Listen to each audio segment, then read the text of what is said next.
Guess what? Hackers from all over the world are still hard at work stealing valuable data and personal information 24/7. Are you sure your identity and browsing history are protected? As you know, I was a NordVPN customer long before they sponsored the show for one reason. Their service allows me to safely browse the internet without being traced, all while keeping my data safe and secure. NordVPN's advanced encryption hides your location and encrypts all the data you send and receive. Try it risk-free for 30 days. Money-back guarantee. To get a 2-year plan plus 1 month free for just $3.56 per month, visit nordvpn.com/Sonnen or click on the link in the description to get this special deal. Oh, I was in pain. I was in pain for Cowboy Cerrone. You know, the more you look back, I think you guys would agree with me, the perfect solution. We almost got the perfect solution. Diego versus Cowboy. Loser retires, winner retires. And that would have been a man. They would have got some minutes in. That would have been fun to. It'd be everything that both of those guys like to deliver, that they could go home and feel good about, regardless of whose hand went up. That just would have been the kind of fight and the kind of performance that Cowboy and the Nightmare like to give people. And sometimes that is as good as you are going to get in terms of going out the way you want. Every fighter goes out the same way, face down and embarrassed. All of them. There's 2 exceptions over the history of time, which is George St. Pierre and Lennox Lewis. That's over time. Nope.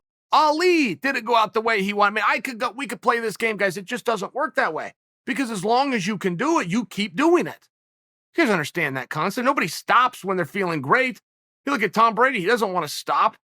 He still feels great. He's still got a hunger. He's still got the eye of the tiger. Just as an example that you would, but that's why you don't ever leave on top. You go out there and you squeeze that as many times as you can. It's a rush. It's what you do. And then one day you wake up and realize you can't do it anymore. It's one of those things. And I don't know that I see that with Cowboy. There was parts, and I realized that this fight was relatively short, but there was parts of this fight where Cowboy looked great. That's a hard fight. Cowboy is 38. His opponent was not. I mean, it's one of those things where numbers do matter. Over a period of time, we can just look back historically and kind of see things as they're directly related to numbers, and that one's jumping off the page. I will tell you, for a 38-year-old, he has not slowed down. And that is one thing that most fighters do, is they slow down. Their reactions aren't the same. They end up getting things said about them that aren't necessarily accurate, like his chin is gone. His legs are no longer there. No, that's not, he slowed down, so now he's getting hit on the chin, as opposed to getting those hands up and moving. Cowboy's not doing that. Now, Cowboy plays a dangerous game. When you're a kickboxer, by preference, and I have to say that by preference because Cowboy on the ground is absolutely fantastic. By preference, when you're a kickboxer, it's a dangerous game. You go get into a gunfight on Saturday night in front of the world. It's a dangerous game. Some are going to go your way and some aren't, period. So I don't know that we're seeing something with Cowboy where he has slowed down, where he doesn't have the eye of the tiger, where he's distracted with other things. In fact, I'm seeing the opposite. I think Cowboy's very locked in. I think he's fighting some extremely hard opponents. And one thing that happens when you're willing to fight anybody anytime is if you fight a guy who is not a household name and you are, it then looks by perception falsely that you have done something wrong, that you have underperformed. I mean, I only bring that to you because Cowboy also fought another guy who nobody had ever heard of, that he's supposed to go in there and smoosh. The guy by the name of Darren Till. You guys remember that? Till had one fight, never fought on TV. All of a sudden, he's with Cowboy in the main event. We don't know that Till's this master. We don't know anything about Darren Till. And in the immediate after that, people were calling for Cowboy's got to retire. He can't do it. He just lost to this kid. What's his name? Till. I mean, that was the attitude. Then all of a sudden, Till's in the ring fighting for a world championship. And we realized the guy's pretty damn special. So, okay, well, here, let's go back and let's fix that and let's not be so down on Cowboy. But it's one of those things that your eyes could deceive you, and perception, which becomes reality in life, but also within our small sport here. Perception is now against Cowboy. That's not a reality. That's not what I saw. Cowboy looked just fine. He played a dangerous game. He took on a tough son of a bitch. That's the truth. Same as Cowboy always does. And some go your way, some don't. But what are you with him now? As much as I'm telling you, I would have just loved the Diego versus Cowboy. With the caveat, loser goes, winner goes. Because at some point, Dana has to step in and protect you from yourself. Nobody is ever going to say, and nobody ever has, and that's a broad stroke statement, I'm done. I've had enough. I don't want to do this anymore. They just don't do that. Too much pride. Too much, this is all I know. This is what I do. Who am I if I'm not doing this? It's just one of these things where Dana has to step in and protect you for yourself. Now, Dana is not, just because of the relationship he has with Cowboy, the respect he has, all the roads that they've traveled together, he is not going to send Cowboy a pink slip. If Cowboy comes to him, Dana, I know what you're seeing. Realize it's not, I need one more. There's guys who have done that, who've traveled the roads and have some years with Dana and have this level of relationship. BJ Penn comes to mind. There wasn't very many conceivable conclusions as to why is BJ still here at this point, right? It was one of those things. But BJ went to Dana and said, man, I really need this. This keeps me on track. It keeps me focused. I still like it. Can you get me one more? Dana said, yeah, I can get you one more. Pat Barry was in a similar spot. Hey, man, can I get one more? Yeah, I can get you one more. Anderson Silva just had this. And Dana even made Anderson sign it. I interviewed, if you guys didn't see on my YouTube page, I interviewed Anderson a week ago. First time I've ever visited with Anderson, ever. I've shouted at him a number of times back and forth. I've never sat and visited with him. I digress, but it's an interview you guys might want to go back and see. I thought I had pretty fun doing it. I know the people that watched it enjoyed it too, but Anderson shared something in that, which is that Dana made him sign. This is my last fight. Talking about the one with Uriah Hall. This is my last fight in the UFC. And Anderson told Dana, he revealed this. He said, I can't promise it's my last fight, period. So I'll sign that. I'll promise to not bother you, ask you for a match, if in exchange you fully release me. Let me go see what is out there. Don't put me on the 90-day non-compete. Let me go out and see. And Dana goes, deal. You got a deal. I share that with you because Cowboy, if he in fact wants to continue, might have to get in front of this. And one thing that Cowboy just will not do is call for an opponent that is an easy night. He just won't do it. There's plenty of guys Cowboy can beat, but Cowboy knows he can beat them, and he just won't do it. This might be the time where you just go, give me this guy, right? I mean, it might be the time.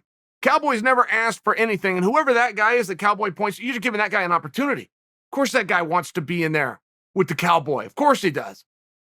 I only share this because it's a very interesting spot, and at some point, you're going to have to deal with it. You can kick that can down the road. The problem doesn't go. At some point, you have to deal with the problem, which is, when is your last fight? Which one is the last one? And there's a few things that you would prefer to have happen in your career. That's the strongest word I can use, prefer. You would prefer to win. But how many guys win and then don't say, well, I just won. Give me another one, right? That's the problem.